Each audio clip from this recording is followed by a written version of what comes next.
O Evangelho como me foi revelado por Maria Valtorta, capítulo 81. No Val do Jordão, com os pastores Simeão, João e Matias. Um plano para libertar o Batista. Valtorta escreve em 18 de janeiro de 1945. Revejo o Val do Jordão, a estrada verde que margeia o rio, tanto de um lado como do outro, muito percorrido por viajantes, por causa da sua sombra. Filas de burrinhos que vão e vêm, e homens com eles. À margem do rio, 3 homens apacentam algumas ovelhas. Na estrada, José à espera. Olha para cima e para baixo. Lá longe, no ponto onde uma estrada se liga à beira do rio, aponta Jesus com os seus 3 discípulos. José chama os pastores e estes levam as ovelhas para a estrada, fazendo-as caminhar pela beira relvosa. Vão depressa ao encontro de Jesus. Eu estou quase sem coragem. Que direi a ele como saudação?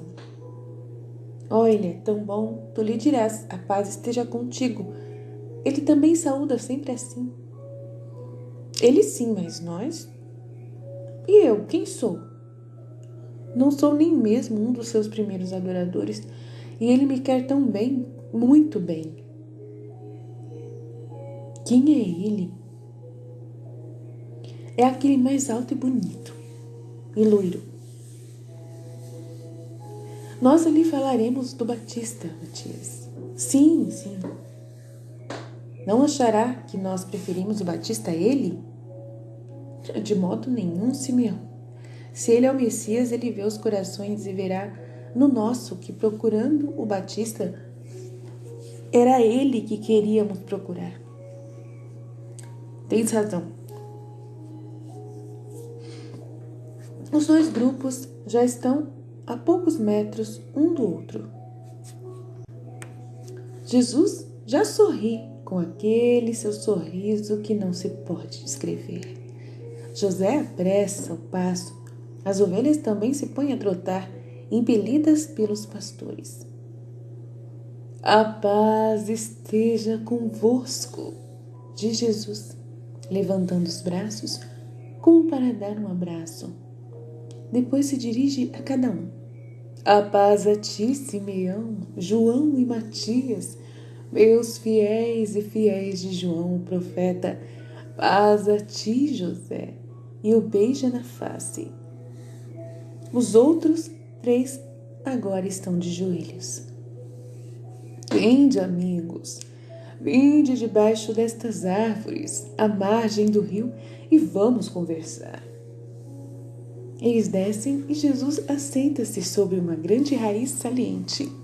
Os outros se assentam no chão. Jesus sorri e os olha fixamente um a um. Deixai que eu conheça os vossos rostos, vossas almas. Eu já conheço como justos que procuram bem.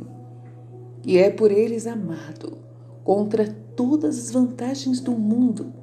Eu vos trago a saudação de Isaque, de Elias e de Levi, e de uma outra saudação, a de minha mãe. Tendes notícia do Batista? Os homens que até então estavam amordaçados pelo acanhamento reanimam-se e encontram as palavras. Ele ainda está preso, e o nosso coração teme por ele, porque está nas mãos de um homem cruel, dominado por uma criatura infernal e cercado por uma corte corrupta. Nós o amamos, tu sabes que o amamos e que ele merece o nosso amor. Depois que tu deixaste Belém, nós fomos perseguidos pelos homens, mas nós ficamos desolados e abatidos como árvores quebradas pelo vento, mais do que pelo ódio deles, por termos perdido a ti. E então, depois de anos de sofrimento, se tivéssemos as pálpebras costuradas, procurando o sol sem podermos ver, por estarmos fechados numa cadeia, impedidos de enxergar na tepidez de nossas carnes, eis que ouvimos dizer ser o Batista o homem de Deus, predito pelos profetas para preparar os caminhos do seu Cristo. Fomos até ele então, dissemos a nós mesmos, se o Batista o precede, nós o encontraremos no Batista. Porque eras tu, Senhor, aquele que nós procurávamos. Eu sei, e me encontrastes, eu estou convosco. José nos disse que tu vieste até o Batista, nós não estávamos lá naquele dia. Talvez tivéssemos ido amando dele a algum outro lugar. Servíamos a ele nos serviços da alma, que ele nos pedia com tanto amor e também o escutávamos com amor, embora fosse tão severo, por não ser tu o verbo, mas nos dizia sempre palavras de Deus.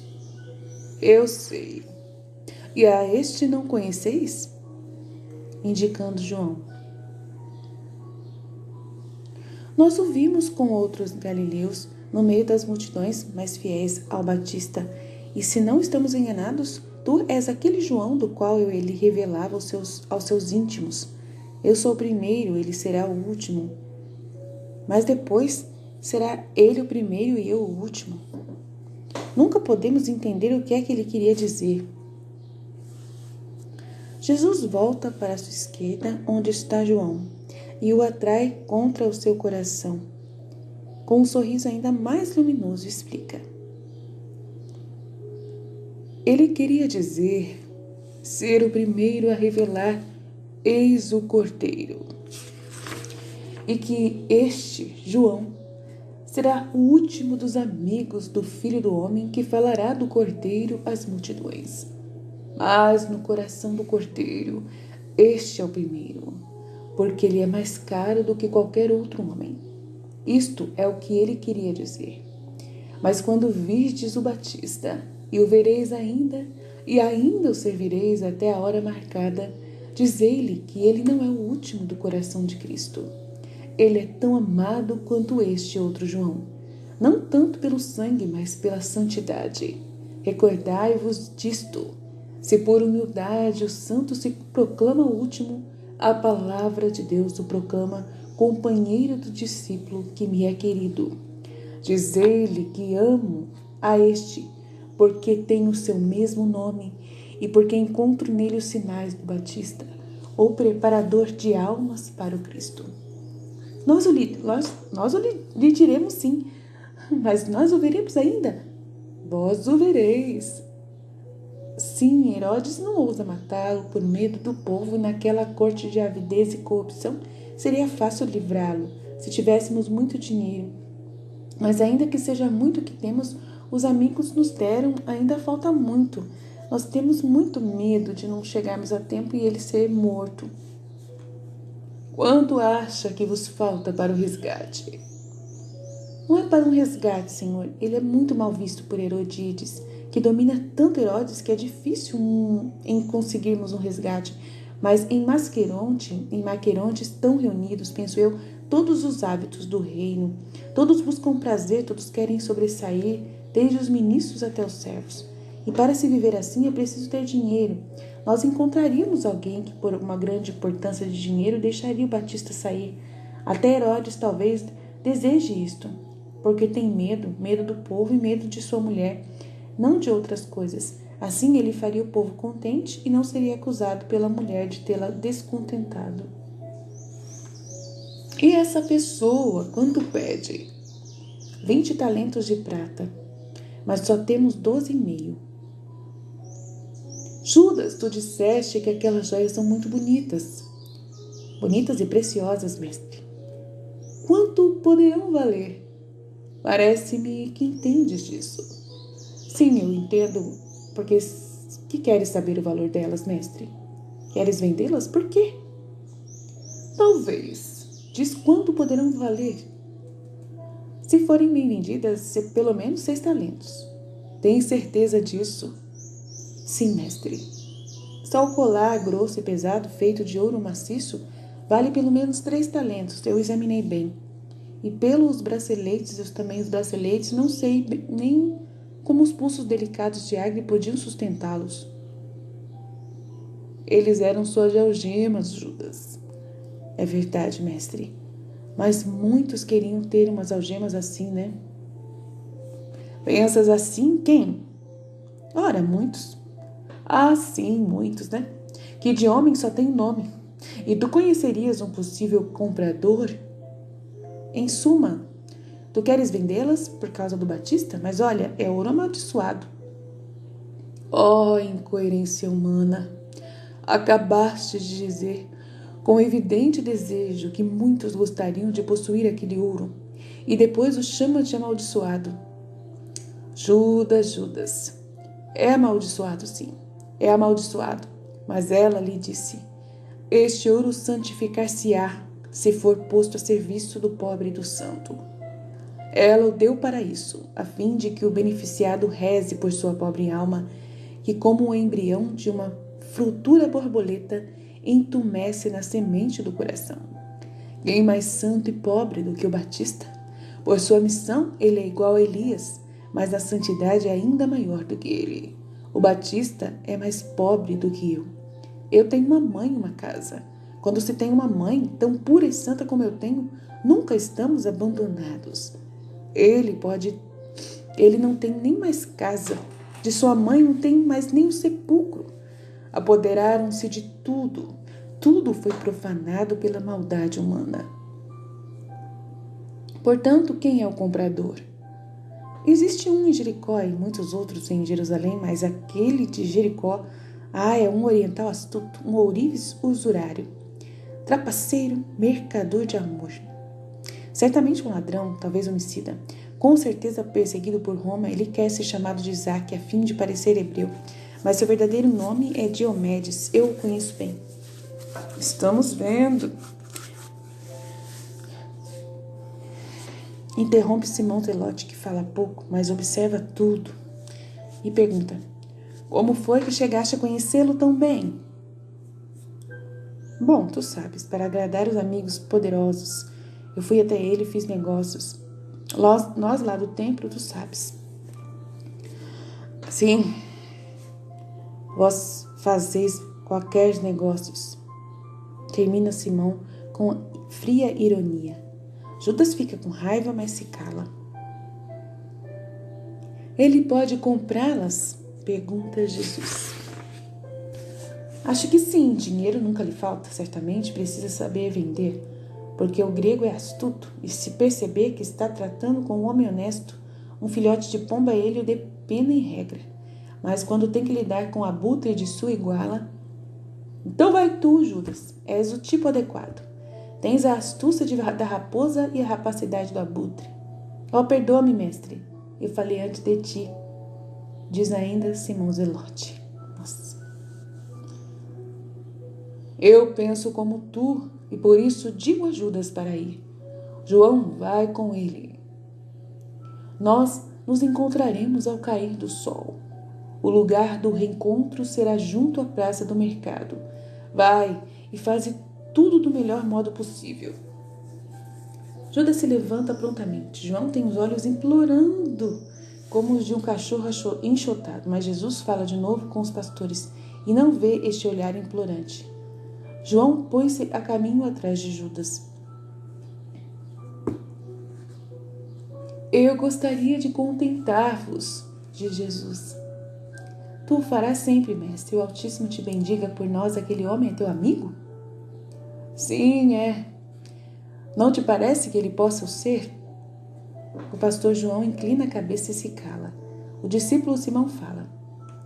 Só quem é bom sabe enxergar. Eu não sou bom e não enxergo aquilo que a bondade enxerga. Vejo o exterior. O bom desce também ao interior. Tu também, João, enxergas como eu, mas o mestre é bom e enxerga.